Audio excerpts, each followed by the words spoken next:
पितृभ्यो नमः। नमस्कार दोस्तों, आज के इस वीडियो में हम सुनेंगे सर्व पितृ अमावस्या की कथा। जो व्यक्ति इन कथाओं का श्रवण करता है उन व्यक्ति पर सभी देवी देवताओं के आशीर्वाद तो सदैव बने ही रहते हैं, साथ ही साथ अपने पितरों का भी आशीर्वाद होता है।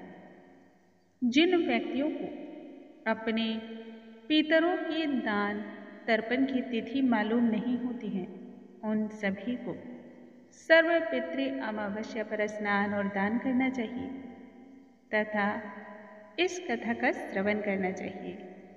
सर्व पितृ अमावस्या के दिन पितरों के निमित्त धन, वस्त्र, काले तिल, दीप दान इत्यादि करने चाहिए। बहुत सारे लोग इसे अलग अलग नामों से जानते हैं। कई जगहों पर इसे महालय अमावस्या, कई जगहों पर इसे पितृ अमावस्या, तो फिर सर्व पितृ अमावस्या के नाम से भी इसे जाना जाता है। मत्स्य पुराण के 14वें अध्याय में सर्व पितृ अमावस्या की कथा के बारे में वर्णन किया गया है। कहते हैं, सर्व पितृ अमावस्या के दिन हमारे जितने भी पूर्वज होते हैं उनका भूलोक भी अंतिम दिन होता है।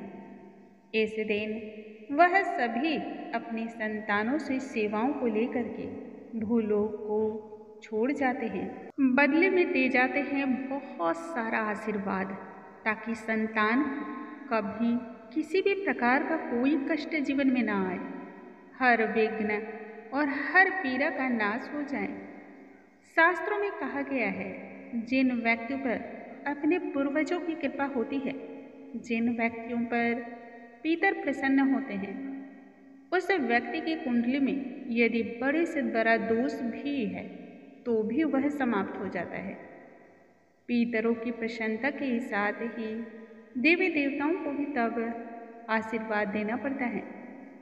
यदि पूर्वज आपसे प्रसन्न हैं तो आपकी कुंडली की सभी ग्रह दोष समाप्त होकर के आपको सर्व प्रकार के सुख देते हैं और सभी कामनाओं की सिद्धि कर देते हैं। इसलिए आइए पूर्वजों का ध्यान करते हुए हम सुनते हैं सर्व पितृ अमावस्या की कथा, जो अति ही पुण्यदायी है और कल्याणप्रद है। ओम पितृदेव्यो नमः। पौराणिक काल की बात है। पितृ अग्निस्वाद और बृहस्पति की मानसी कन्या अक्षोदा घोर तपस्या में लीन थी। तपस्या इतनी अधिक कठिन थी कि उसे समय का पता ही नहीं चला और कब देवताओं के 1000 वर्ष बीत गए। अक्षोदा की तपस्या का प्रभाव इतना तेज था कि उसके प्रभाव से पितृलोक भी प्रकाशित होने लगा। अक्षोदा की तपस्या के प्रभाव से पितृलोक जगमगाने लगा। प्रसन्न होकर के तब सभी श्रेष्ठ पितृगण अक्षोदा को वरदान देने के लिए उसके सामने उपस्थित हुए। उन सभी पितरों ने तब अक्षोदा से कहा, हे पुत्री, हम तुम्हारी तपस्या से अत्यधिक प्रसन्न हैं। तुम्हारी तपस्या हमें अपनी ओर खींच लाई है, इसलिए आज तुम्हारे मन में जो भी इच्छा है वह इच्छित वर मांग लो। लेकिन अक्षोदा ने पितरों की बात पर ध्यान ही नहीं दिया, क्योंकि उसका ध्यान तो कहीं और ही अटक गया था। वह पितरों में आए एक अति ही तेजस्वी पित्र अमावस्या को ही अपलक निहारती रही। अमावस्या के गठीले शरीर और उसके तेज को देख करके अक्षोदा अपने पलक झपकाना भूल गई। पितरों के बार बार कहने पर भी उसने ध्यान न दिया। फिर एक बार पितरों ने पुनः अक्षोदा से कहा, हे पुत्री, तुम जो वर मांगना चाहती हो वह मांग लो। तब अक्षोदा कहने लगी, हे भगवान, क्या सच में आप मुझसे प्रसन्न हैं और क्या सच में आप मुझे वरदान देना चाहते हैं? यदि यह सत्य है तब मैं आपसे वरदान मांगती हूँ। इस पर पितर कहने लगे निसंकोच होकर के, तुम अपने मन की बात को रखो। हम सभी तुम्हें वरदान देने के लिए ही आए हैं, इसलिए तुम निसंकोच होकर कहो। इस पर अक्षोदा अमावस्या पितृ की ओर मुख करके कहने लगी, आप वरदान में मुझे स्वीकार कर लें। मैं आपके संग रहना चाहती हूँ, आनंद पाना चाहती हूँ। अक्षोदा की यह बात सुनते ही सभी पितर देवता क्रोध में आ गए और उन्होंने अक्षोदा को श्राप दिया कि वह पितर लोक से पृथ्वी लोक पर चली जाए।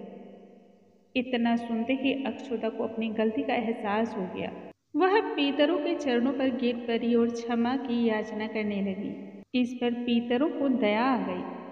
पीतरों ने तब कहा, अक्षोदा, तुम पतित योनि में श्राप मिलने के कारण मत्स्य कन्या के रूप में जन्म लोगी। फिर उन्होंने कहा, भगवान ब्रह्मा के वंशज महर्षि पराशर वहां तुम्हें प्राप्त होंगे, उनसे तुम्हारा विवाह होगा। समय के अंतराल पर तुम गर्भ धारण करोगी और भगवान व्यास तुम्हारे गर्भ से जन्म लेंगे। उसके उपरांत अन्य कई वंशों में तुम्हारा जन्म होगा और दिव्य शरीर को तुम धारण करोगी। अंततः तुम्हें श्राप से मुक्ति मिलेगी और पुनः तुम पितृलोक वापस आ जाओगी।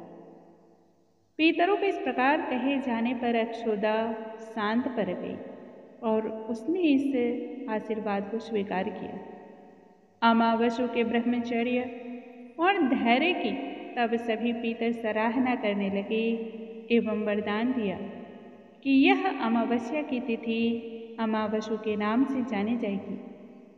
जो व्यक्ति किसी भी दिन पीतरों के निमित्त दान, तर्पण या अन्य प्रकार की क्रियाओं को ना कर पाए, तब वह यदि अमावस्या के दिन सभी प्रकार के दान, श्राद्ध, तर्पण इत्यादि कर लेता है, तब उसे 14 दिनों का पुण्य प्राप्त हो जाएगा और ऐसा करने से उसके पितर संतुष्ट होंगे, प्रसन्न होंगे।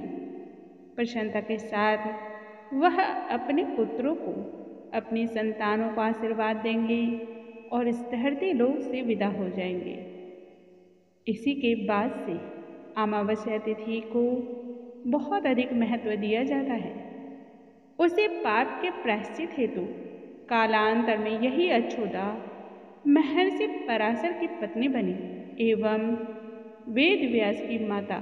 दोस्तों और भक्तों, जो भी इन कथाओं का श्रवण करता है, हमारे पूर्वजों का आशीर्वाद उन भक्तों पर सदैव ही रहता है। इसलिए पितृ अमावस्या के दिन इस कथा का श्रवण तो अवश्य ही करना चाहिए। कल के वीडियो में हम फिर से मिलेंगे।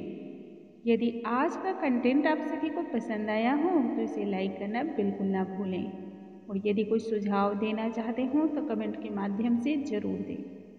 हम आपके सुझाव पर अमल करने की पूरी कोशिश करेंगे। इसे अधिक से अधिक शेयर करें ताकि अन्य लोगों को भी लाभ प्राप्त हो सके। कल हम फिर से मिलेंगे, तब तक के लिए नमस्कार दोस्तों।